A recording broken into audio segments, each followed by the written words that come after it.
გამარჯობათ მეგობრებო, დღეს მინდა შევეხო რამოდენიმე თემას და გაგიზიაროთ ჩემი მოგრძალებული აზრი ისრაელის გარშემო განვითარებულ მოვლენებზე.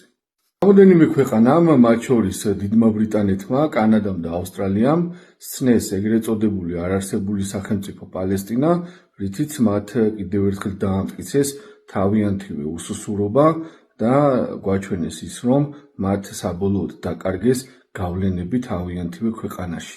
დიდი ბრიტანეთი, სადაც უმრავლესობა ახალშობილი ბიჭის სახელი არის მუჰამედი, ნამდვილად არ არის გასაკვირი, რომ ისინი ყველაფერს გააკეთებენ იმისთვის, რომ გული მოიგონ იქაური მაცხოვრებელი არაბების, ასე რომ ეს არალეგალი მიგრანტები სანამ ასე აქტიურად არიან დაკავებულები განაყოფიერებით, ამ დროს ჯერ კიდევ ბრიტანელები ჩაისმირთმევენ რძით არისტოკრატულად.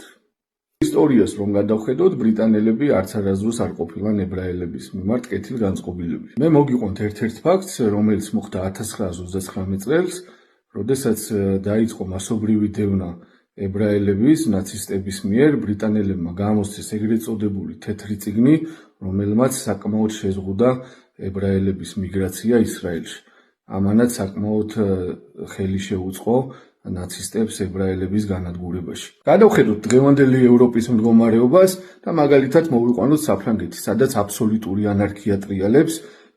ეს არალეგალი მიგრანტები, არაბები, რადიკალი ისლამისტები ყოველდღე გამოდიან საფრანგეთის ქალაქებში, წვავენ მანქანებს, ანადგურებენ მაღაზიებს, თავს ესხმიან პოლიციას, აუპატიურებენ ქალებს, იტაცებენ ბავშვებს. უბრალოდ აბსოლუტური წარმოუდგენელი მდგომარეობა აქვთ ფრანგებს თავიანთივე ქვეყანაში.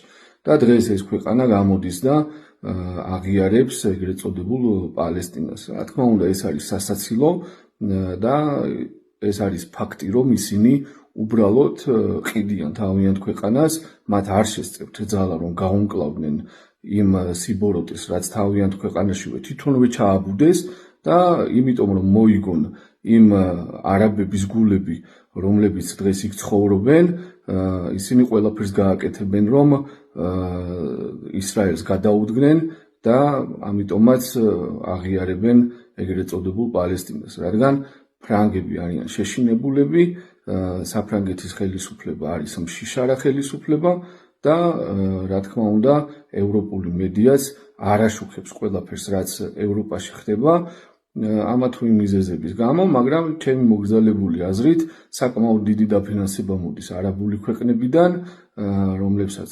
საკმაოდ დიდი თანხები გააჩნიათ და ეს ჟურნალისტები თავიანთ, ასე ვთქვათ, პოლიტიკოსებთან ერთად ყიდიან თავიანთ ქვეყანას და თავიანთი ერის და ხალხის ინტერესებს. რაც შეეხება ეგრეთ წოდებული პალესტინის სახელმწიფოს ჩამოყალიბებას, რა თქმა უნდა, ეს არ მოხდება. არ აქვს მნიშვნელობა, რომელი ქვეყანა აღიარებს ამ ტერორისტულ ორგანიზაციას სახელმწიფოდ, ჩვენ ებრაელები ამას არ დაუშვებთ. ისრაელის ხელისუფლებამ მკაფიო განცხადება გააკეთა ამის შესახებ, რომ პალესტინის სახელმწიფო ისრაელის ტერიტორიაზე არასოდეს არ ჩამოყალიბდება. რაც შეეხება ისრაელის პასუხს, თუ რა პასუხს გასცემენ ებრაელები ამ უტვინობას, რაც გააკეთეს ამ ქვეყნებმა ტერორისტული ორგანიზაციის სახელმწიფოდ გამოცხადებას, მე ვიმედოვნებ, რომ ისრაელი აღიარებს ეგრეთ წოდებულ ვესტბანკს, ანუ იუდეას და სამარიას თავის ტერიტორიებად, რომელსაც აუცილებლად ხარს დაუჭერს ამერიკის შეერთებული შტატები. რატომღაც მგონია, რომ ეს ასეც მოხდება. რაც შეეხება ანტისემიტიზმის ზრდას მთელ მსოფლიოში, ეს რა თქმა უნდა გამოწვეულია იმის გამო, რომ საკმაოდ დიდი თანხები იხარჯება ამ ანტიებრაელულ პროპაგანდაში, რომ ნახოთ დღეს ვინებიდგანან ერთად ებრაელების წინააღმდეგ, უბრალოდ აზრსაც კი ვერ დაატან ადამიანი. რადიკალი ისლამისტი და მემარცხენე ლიბერალი LGBT დგანან ერთად ატრიალებენ პალესტინის და LGBT დროშას და აგინებენ ისრაელს. წარმოუდგენელი რაღაც აბსურდია და ამ აბსურდში გვიწევს დღეს ცხოვრება ებრაელებს და ამ ბოროტი ძალასთან გამკლავება, მაგრამ დარწმუნებული ვარ, რომ ამ ბოროტ ძალებს, რომლებიც გვებრძვიან დღეს ესე მუხლ მოუდრეკლად, აუცილებლად დავამარცხებთ მათ. ასევე მემარჯვენეებში საკმაოდ ბევრი ძალებია, რომლებიც ისრაელის წინააღმდეგ ილაშქრებენ. მოკლედ ჩვენთვის ებრაელებისთვის ამ მხრივ არაფერი ახალი არ ხდება. ანტისემიტიზმი არ დაწყებულა არც 7 ოქტომბერს და არც 1939 წელს. ანტისემიტიზმი, როგორც ბევრჯერ ვახსენებ, დაიწყო 3500 წლის წინ. ეს არის ბრძოლა სიკეთისა და სიბოროტეს შორის, ეს არის ბრძოლა ათმცნებასა და განუკითხაობას შორის, რომელსაც აუცილებლად ებრაელები გავიმარჯვებთ, რადგან გამჩენმა ჩვენ ეს დაგვავალა და ჩვენ ამ მისიას აუცილებლად შევასრულებთ. იმის და მიუხედავად, რომ მთელმა მსოფლიომ ნახა თავიანთი თვალებით 2023 წლის 7 ოქტომბერს, თუ როგორი სისასტიკით დახოცეს რადიკალმა ისლამისტმა ტერორისტებმა ებრაელი ქალები, ბავშვები, რომლებიც გააუპატიურეს თავიანთი მშობლების თვალწინ და შემდეგ ხოცავდნენ მათ.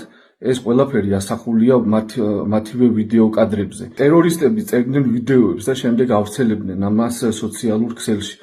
ისინი ამით აჩვენებენ მთელ მსოფლიოს, რომ ისრაელის შემდეგ მათი მიზანი არის ზუსტად ის ქვეყნები, რომლებიც დღეს ესე გამალებით აფრიალებენ ეგრეთ წოდებული პალესტინის დროშებს. როგორც ხედავთ, მსოფლიოს უმრავლესი ქვეყნები ისევ ებრაელების წინააღმდეგ ილაშქრებენ, მიზანში ამოღებულია ისევ ისრაელი, მაგრამ ჩვენ ებრაელებს ყოველთვის გვახსოვს, რომ არ აქვს მნიშვნელობა ვინ არის ჩვენ წინააღმდეგ, თავარია რომ ჩვენთან არის გამჩენი ღმერთი. ეომები ისრაელს, ეომები გამჩენ ღმერთს.